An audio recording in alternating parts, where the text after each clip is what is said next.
இறை வார்த்தையில் இணைவோம். நம் ஆன்மீகத்தை பலப்படுத்துவோம்.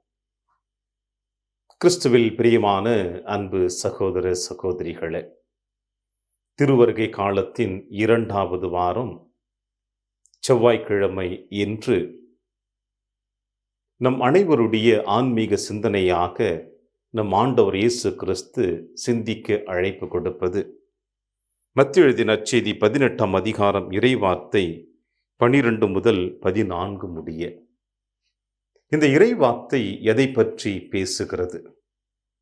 காணாமற் போன ஆடு பற்றிய உவமை.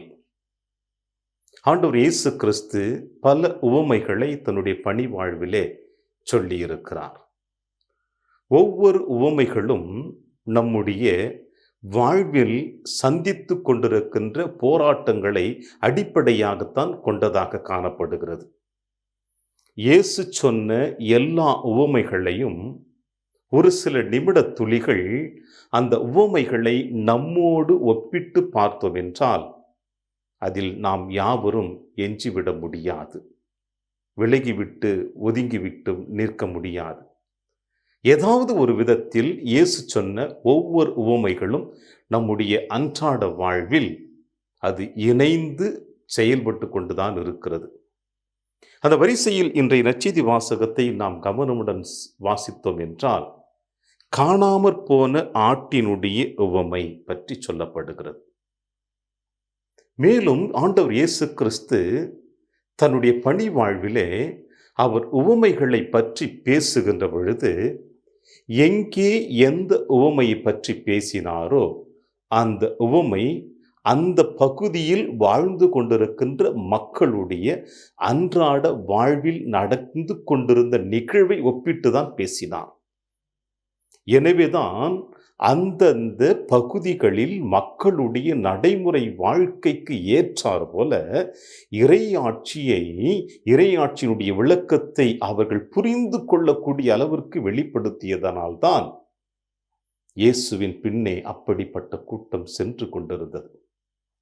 அந்த வரிசையில் பார்க்கின்ற பொழுது பாலஸ்தீன பகுதிகளிலே ஆடுகளுக்கும் மாடுகளுக்கும் ஒட்டகங்களுக்கும் பஞ்சமில்லை.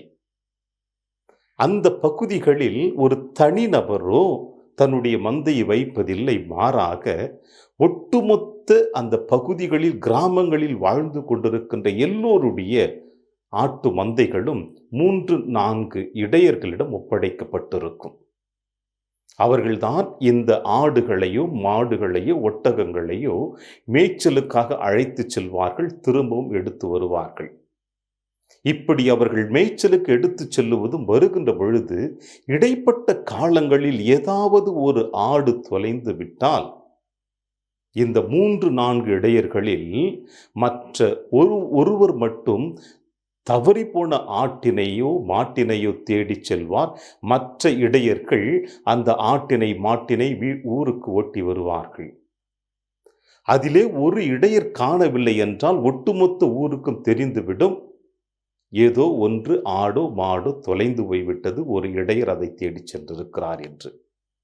ஆக அந்த இடையர் அந்த ஆட்டினையோ மாட்டினையோ அழைத்து வருகின்ற வரையில் அந்த ஒட்டுமொத்த கிராமமே துயரத்தில் காத்து கொண்டிருக்கும் என்பதில் இயேசு தெளிவான ஒரு நிகழ்வை பார்த்திருக்கிறார். ஆக கால்நடைகளின் மீது வைத்திருக்கின்ற மக்கள் வைத்திருக்கின்ற இந்த அளவு கடந்த அன்பை விட இந்த மண்ணுலகிலே அவர் சாயலாக படைக்கப்பட்ட அவருடைய பிள்ளைகளாகிய நம்மீது இறைவன் எந்த அளவுக்கு அன்பு வைத்திருப்பார் என்பதைத்தான் இன்றைய நற்செய்தி வாசகம் நமக்கு வெளிப்படுத்துகிறது. தவறிப்போன ஒரு ஆட்டை இடையர்கள் தேடிச் செல்வது போல தவறிப்போன ஒரு மனிதனை நம் ஆண்டவர் இயேசு கிறிஸ்து எப்பொழுதும் நம் மீது அக்கறையும் கரிசனையும் கொண்டிருக்கிறார் என்பதைத்தான் இன்றைய நற்செய்தி வாசகம் நமக்கு தெளிவாக படம்பிடித்து காட்டுகின்றது. இதையே சற்று நாம் இன்றைய முதல் வாசகத்திற்கு செவிமடுத்தோம் என்றால், எசையா புத்தகத்திலிருந்து எடுக்கப்பட்ட வாசகம் 40ஆம் அதிகாரம் இறைவார்த்தை 1 முதல் 11 முடிய. இந்த ஒட்டுமொத்த இறை வார்த்தைகளும் நமக்கு கொடுக்கின்ற செய்தி என்ன? நம்பிக்கை தரும் நல்வாக்கு இறைவன் கொடுக்கின்றார். இஸ்ரேல் மக்களுக்கு நம்பிக்கை தரும் நல்வாக்கை கொடுக்கின்றார். எப்படி பாருங்கள், ஆறுதல் கூறுங்கள், என் மக்களுக்கு கனிமொழி கூறுங்கள் என்று என்கிறார் உங்கள் கடவுள். எருசலேமிடம் இனிமையாய் பேசி உரத்த குரலில் அவளுக்கு சொல்லுங்கள், அவள் போராட்டம் நின்று விட்டது என்று இறைவாக்கின் வழியாக கடவுள் கொடுக்கின்ற செய்தி. ஆறுதல் கூறுங்கள், கனிமொழி கூறுங்கள். பிரியமான அன்பின் தேவ பிள்ளைகளே, ஆக இந்த திருவருகை காலத்தின் 2வது வாரம், அமைதியின் வாரத்தில் பயணித்துக் கொண்டிருக்கிற நம் அனைவருக்குமே தொலைந்து போன ஆட்டை தேடி இடையன் செல்வது போல, தொலைந்து போன நம் மானுடத்தை தேடி கடவுள் மனிதனாக பிறந்து வருகின்றார்.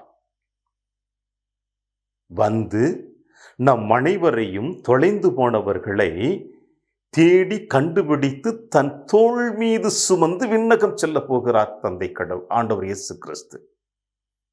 எப்படி? தன் பாடுகளின் மரணத்தின் சிலுவையின் வழியாக. ஆக இயேசு தேடி கண்டுபிடித்து தொலைந்து போனவர்களை கண்டுபிடித்து சிலுவை சுமந்தது போல உங்களையும் என்னையும் சுமந்து செல்லுகின்ற பொழுது அங்கே விண்ணகத்திலே மகிழ்ச்சி இருக்கும் என்பதை இன்றைய நற்செய்தி வாசகம் சொல்லுகிறது. ஆக தொலைந்து போனவர்களுக்கு முதலில் ஆறுதல் இருக்க வேண்டும், கனிமொழி இருக்க வேண்டும். அதைத்தான் எசையா இறைவாக்கின் வழியாக தந்தை கடவுள் வெளிப்படுத்தி இருக்கிறார்.